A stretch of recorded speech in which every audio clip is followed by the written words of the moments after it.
We're speaking to psychologist Susan Kriegler this morning, and she's here to talk to us about a topic that is extra important to a lot of African women: the dread of turning 30. It's a big number for everybody out there, and it means so many different things for so many people. And she's here to tell us how it's not the end of the world, but rather the beginning. Susan, how are you? I'm very well this morning, thank you. How are you? I'm wonderful, thanks. So, Susan, I'm not 30 yet. So you're here to talk to people such as myself. Now, you're a psychologist, and you're here to talk to us about the fears and the dreads of turning 30. Why is this such a big event and a big number for so many people?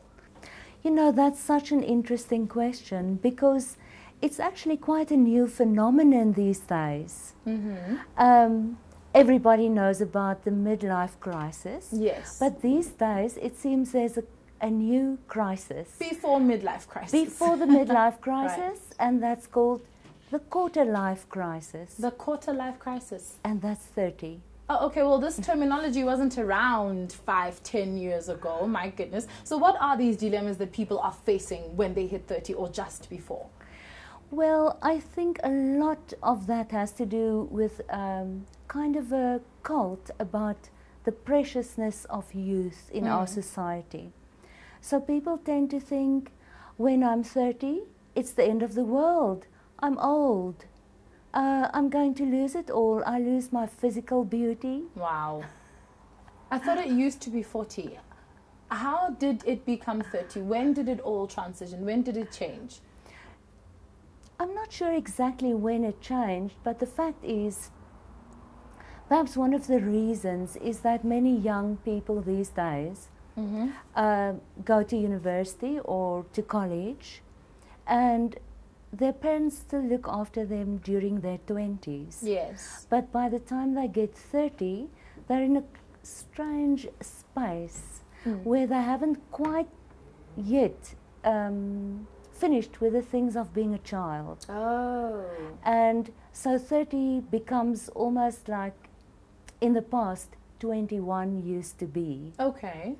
So that's when we really make the transition from being a child to being an adult. Okay, well, let's talk about your typical African woman. What things are important to her that start to seem to matter a little more before she's 30?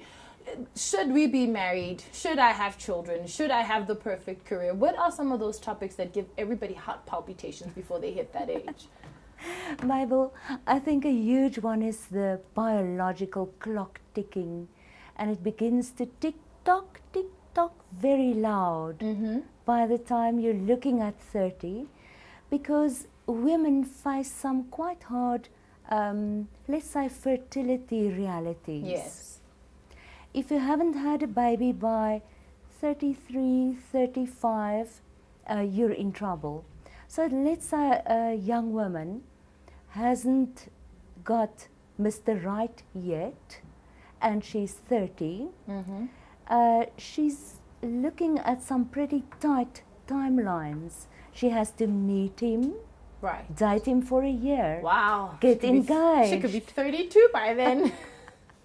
Get engaged, marry him, and have a baby, and all of this should be accomplished by 33. Wow.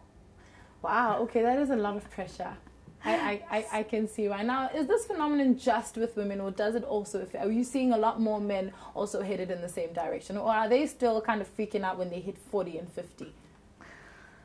Mabel, that's very interesting because it's completely different for most men. I mean, timelines are different for different people. But for most men, the priorities are completely different round about 30. They're not thinking, OMG, I should have a baby. Right, they're thinking, I should party harder. Right. They are.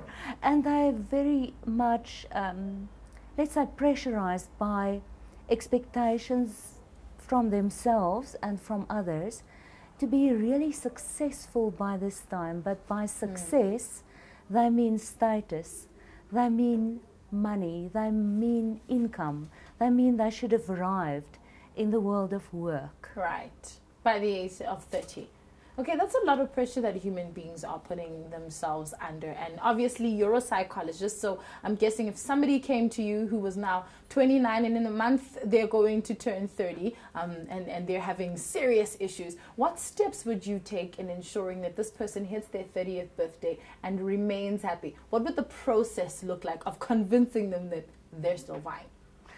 Well, Mabel, I would tell them that actually they're at a beautiful point in their life, because at 30 you've lived long enough to have accumulated quite a bit of experience.